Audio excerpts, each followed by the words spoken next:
Hello everyone, good morning. তো আমরা এখন ভোর ভোর রেডি হয়ে বেরিয়েছি, কারণ আমরা এখন সুন্দরবন যাচ্ছি। তো আমরা রেডি হয়ে ফার্স্টে চলে এসেছি বারাসাত স্টেশন।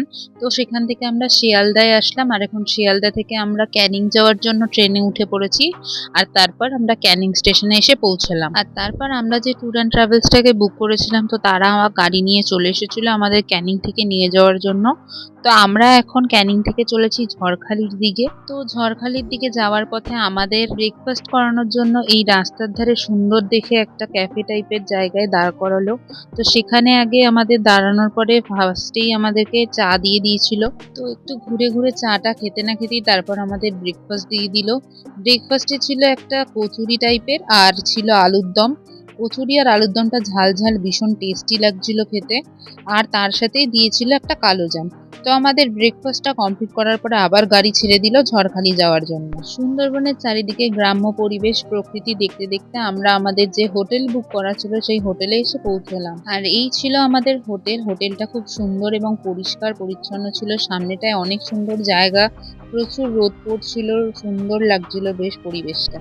তারপর হোটেলের রুমে ঢুকতে না ঢুকতেই আমাদের একটা করে ওয়েলকাম ড্রিঙ্কস দিয়ে গেল। তো তারপর সেটা খেয়ে আমি একটু ফ্রেশ হয়ে নিলাম আমরা সবাই। আর তারপরে পুরো হোটেলটা ঘুরে দেখছিলাম, আর ব্যালকনিতে গেছিলাম একটু রোদ পোহানোর জন্য। তো যেই রোদ পোহানো কমপ্লিট হলো তারপরই ডাক আসলো লাঞ্চের জন্য। এই হলো আমাদের হোটেলের খাবার জায়গা। দেখতেই পাচ্ছ কতটা বড় সড়ো জায়গা, আর এবং খুবই পরিষ্কার পরিচ্ছন্ন। তো আমরা তারপর খেতে বসে পড়লাম। ফার্স্টেই দিয়ে গেছিল ভাত আর বেগুন ভাজা। তো বেগুন ভাজা দিয়ে একটুখানি নুন দিয়ে মেখে খেতে না খেতেই চলে আসলো ডাল আর স্যালাড। তারপর ডাল দিয়ে বেগুন ভাজা দিয়ে একটু খেলাম। তারপর দিয়ে গেল ফুলকপির তরকারি। ফুলকপির তরকারিটাও খেতে সুন্দর হয়েছিল। আর তারপর দিয়ে গেল রুই মাছের ঝোল। তো আমি নিয়েছিলাম পেটির পিস, আমি পেটির পিসটা দিয়ে ঝোল দিয়ে একটু মাখিয়ে খেলাম। আর তারপরেই দিয়ে গেল ভেটকি মাছ, যেটা সর্ষে বাটা দিয়ে করেছিল। এই ভেটকি মাছের টেস্টটা দারুণ ছিল। প্রত্যেকটা রান্নাই সুন্দর ছিল, কিন্তু তার মধ্যে এই ভেটকি মাছটা হচ্ছে সবচেয়ে বেশি টেস্টি ছিল।